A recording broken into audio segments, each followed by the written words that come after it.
Biden will introduce a budget proposal today calling for taxing the wealthy and big corporations.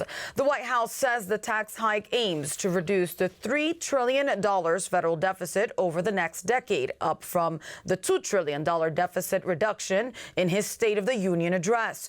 White House Press Secretary Karine Jean-Pierre told reporters Wednesday, quote, it proposes tax reforms to ensure the wealthy and large corporations pay their fair share while cutting wasteful spending on special interests like big oil and big pharma. In the midst of well over 100,000 illegal immigrants crossing our southern border every month, Joe Biden is said to be considering bringing back a Trump-era border policy.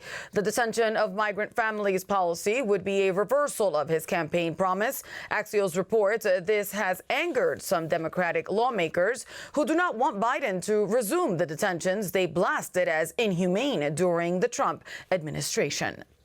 And Joe Biden broke new ground on International Women's Day Wednesday by awarding a biological man with the International Women of Courage Award. Alba Ruada is a transgender woman who was kicked out of classrooms, barred for sitting for exams, refused job opportunities, subjected to violence, and rejected by her family. But in the face of these challenges, she worked to end violence and discrimination against the LGBTQI+ community in Argentina. Alba Rueda is Argentina's special envoy for sexual orientation and gender identity in the Ministry of Foreign Affairs, International Trade and Worship. Mike? GOP lawmakers proposed an amendment to the House of Representatives rules Wednesday to ban congressional members from collaborating with the Chinese Communist Party Intelligence Service. 7 congressional members, led by Morgan Luttrell of Texas, introduced the Anti-Foreign Adversary Collaboration Resolution, which, if adopted, would prohibit members of Congress from serving on the board of directors of an entity which receives funding from or is affiliated with or owned or controlled by the United Front Work Department or any other federally recognized foreign adversary. The resolution would also restrict members of Congress from serving on any board of directors where other board members are UFWD agents or members. According to the U.S.-China Economic and Security Review Commission, the United Front Work Department is a Chinese Communist Party intelligence service that conducts influence operations and intelligence collection by using dual-hatted officials. The resolution follows a series of Daily Caller reports surrounding California Democratic Representative Judy Chu and her alleged leadership roles in 2 UFWD entities. Greg. Some disturbing testimony took place on Capitol Hill in front of the House Foreign Affairs Committee on Wednesday as witnesses described the chaotic withdrawal from Afghanistan in August of 2021. The withdrawal was a catastrophe, in my opinion, and there was an inexcusable lack of accountability and negligence. The 11 Marines, 1 sailor, and 1 soldier that were murdered that day have not been answered for. Marine Sergeant Tyler Vargas Andrews then described what he experienced after the suicide blast outside of the Kabul airport that left 13 of his fellow Americans dead. A crowd of hundreds immediately vanished in front of me, and my body was catastrophically wounded with 100 to 150 ball bearings now in it. Almost immediately, we started taking fire from the neighborhood, and I saw how injured I was with my right arm, completely shredded and unusable. Lawmakers were clearly moved by this testimony. Thank you all for telling the truth, because the truth that is coming out today because of your testimony, the truth that comes out from my constituent, a brave Marine put in that position, that tells the story of a failure of leadership. The hearing is the first of a multi-part investigation by the now Republican-led House into the Biden administration's handling of the evacuation from Afghanistan. Tim. All right, let's bring in political strategist and CEO of Right Life Media, Victor News contributor Luke Ball. Luke, Marine Sergeant Tyler Vargas Andrews, as you saw there in that testimony, horribly wounded in that chaotic Afghan withdrawal. He also lost fellow servicemen. I want you to listen to Gold Star mom Paula Now's self call for Joe Biden and Congress to step up. Our president, our Congress must take responsibility for the lack of what they have not done since the death of our children. Luke, do you think we finally arrived at the moment that parents who lost their children and those who survived have waited on in regards to this withdrawal? Tim, the blood of American service members is sacred.